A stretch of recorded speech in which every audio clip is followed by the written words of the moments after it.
साथियों, देश ने 2014 के बाद हर गांव तक बिजली पहुंचाने का अभियान शुरू किया था। इस अभियान का बहुत बड़ा लाभ अरुणाचल प्रदेश के गांवों को भी हुआ है।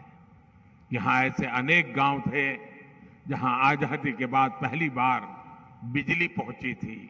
इसके बाद केंद्र सरकार ने सौभाग्य योजना बनाकर हर घर को बिजली कनेक्शन की जोड़ने का एक अभियान चलाया था।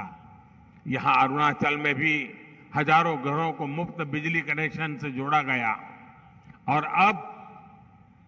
और जब यहां के घरों में बिजली पहुंची तो घरों में केवल उजाला ही नहीं फैला, बल्कि यहां के लोगों के जीवन में भी उजाला आया है।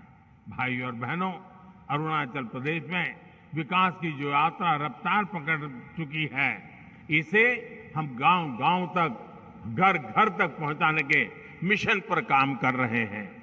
साथियों, काशी तमिल संगमम का ये आयोजन तब हो रहा है जब भारत ने अपनी आजादी के अमृत काल में प्रवेश किया है।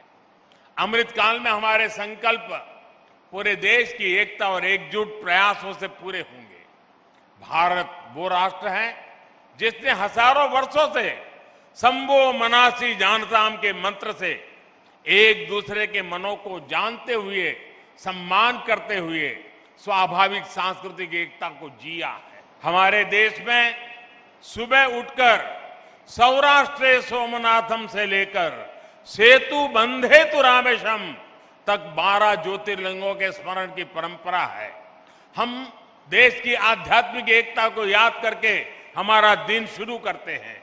हम स्नान करते समय, पूजा करते समय भी मंत्र पढ़ते हैं, गंगे च यमुने चैव गोदावरी सरस्वती नर्मदे सिंधु कावेरी जले अस्मिन् सन्निधिम कुरु। अर्थात गंगा यमुना से लेकर गोदावरी और कावेरी तक सभी नदियां हमारे जल में निवास करें। यानी हम पूरे भारत की नदियों में स्नान करने की भावना करते हैं। हमें आजादी के बाद हजारों वर्षों की इस परंपरा को, इस विरासत को मजबूत करना था। इस देश का एकता सूत्र बनाना था। लेकिन दुर्भाग्य से इसके लिए बहुत प्रयास नहीं किए गए। काशी तमिल संगमम आज इस संकल्प के लिए एक प्लेटफॉर्म बनेगा। ये हमें हमारे इस कर्तव्यों का बोध कराएगा और राष्ट्रीय एकता को मजबूत करने के लिए ऊर्जा देगा।